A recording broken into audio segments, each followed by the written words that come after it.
Lee Kuan you जो Singapore के थे, उन्होंने कहा था कि मैं और मेरी वाइफ दोनों की काफ़ी शार्प मेमोरी है, तो मैं आदमी को उसके चेहरे से पहचानता हूँ और मेरी वाइफ नाम से पहचानती है। तो हम दोनों जब इकट्ठे होते हैं तब वो आदमी को फिगर आउट करने में देर नहीं लगती, मैं चेहरे से पहचान जाता हूँ, वो नाम कह देती है। तो ये उनकी sharp memory Lee Kuan Yew की थी। नरेंद्र भाई की वो ली कुआन यू में डिवाइडेड थी मेमोरी, वाइफ को नाम याद रहता था, इनको चेहरा याद रहता था। नरेंद्र भाई को चेहरा और नाम दोनों याद रहते। Is such a gifted person कि is a man of sharp memory. 2012 में एक दिन मुझे फ़ोन आया दोपहर को मुख्यमंत्री कार्यालय से कि माननीय मुख्यमंत्री बात करेंगे। तो मैंने कहा बताया सब। तो बोले कि जब हम मॉरिशस गए थे तो वहाँ पर एक समाज सेवी मिले थे हमको, जो बहुत समाज उत्थान का काम करते थे। क्या नाम था उनका? तो मैंने 2-3 नाम बताए जो उस समय सामाजिक क्षेत्र में बड़े सक्रिय थे।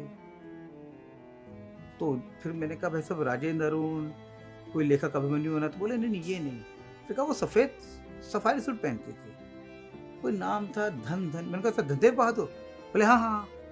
तो मैंने कहा सर वो तो चले गए, सब दिवंगत हो गए, उनके बारे में बोले? बोले नहीं मेरे पास एक मॉरिशस के प्रतिनिधिमंडल आ रहा है सांसदों का, तो मैं उनको बताऊंगा कि आपके यहाँ के प्रमुख लोगों से मैं मिला हूँ। 1998 में वो रामायण सम्मेलन में भाग लेने गए, वहाँ उनका संपर्क आया धनदेव बहादुर से। तो 2012 में जो सांसद आ रहे हैं उनको मैं बता सकूं कि मैं आपके यहाँ के प्रमुख लोगों को जानता हूँ। तो उन्होंने स्मरण कर लिया। तो ये उनकी समझ लीजिए कि याद करने की क्षमता तो है कि वहाँ 1998 में मॉरिशस में धनदेव बहादुर मिले। तो कौन बता सकता है? तो प्रभात कुमार का भी नाम उनको याद रहा और उन्होंने मुझे फ़ोन कर लिया। तो दोनों तरह से देखे तो ये सामान्य व्यक्ति को याद रखने की बात, सामान्य व्यक्ति याद नहीं रखता। तो वो तो इतने व्यस्त हैं, इतने ज़्यादा लोगों से मिलते हैं। तो ये एक विशेष गुण है उनके पास, ईश्वर की दी हुई एक शक्ति है उनके पास। जब सरकार का गठन हो रहा था, आदरणीय मोदी जी अपना आशीर्वाद देने के लिए हिमाचल शिमला में गए थे और मंच से जब वो जनता का संबोधन कर रहे थे तो उन्होंने कई पत्रकारों को नाम से पुकारा और पुराने कार्यकर्ताओं को भी वहाँ जो बैठे थे उनको नाम से पुकारा। और जब वो कार्यक्रम खत्म हुआ तो गाड़ी से जा रहे थे और गाड़ी से जाते जाते इंडियन कॉफ़ी हाउस, उन्होंने मंच से भी उसकी चर्चा की थी। इंडियन कॉफ़ी हाउस की कॉफ़ी मुझे हमेशा याद आती है। और वो जब चल रहे थे तो वेटर को नाम से बुलाया और उसको कहा कि कॉफ़ी लाइए, मैंने कॉफ़ी पीनी है। गाड़ी खड़ी की और कॉफ़ी उन्होंने वहाँ P.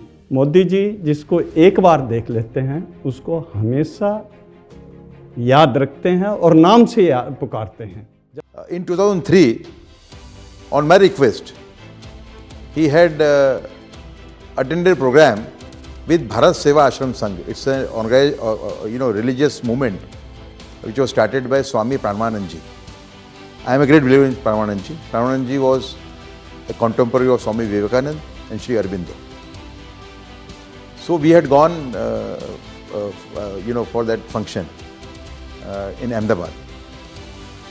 And after that, he must have met him maybe once or twice. Suddenly in 2016,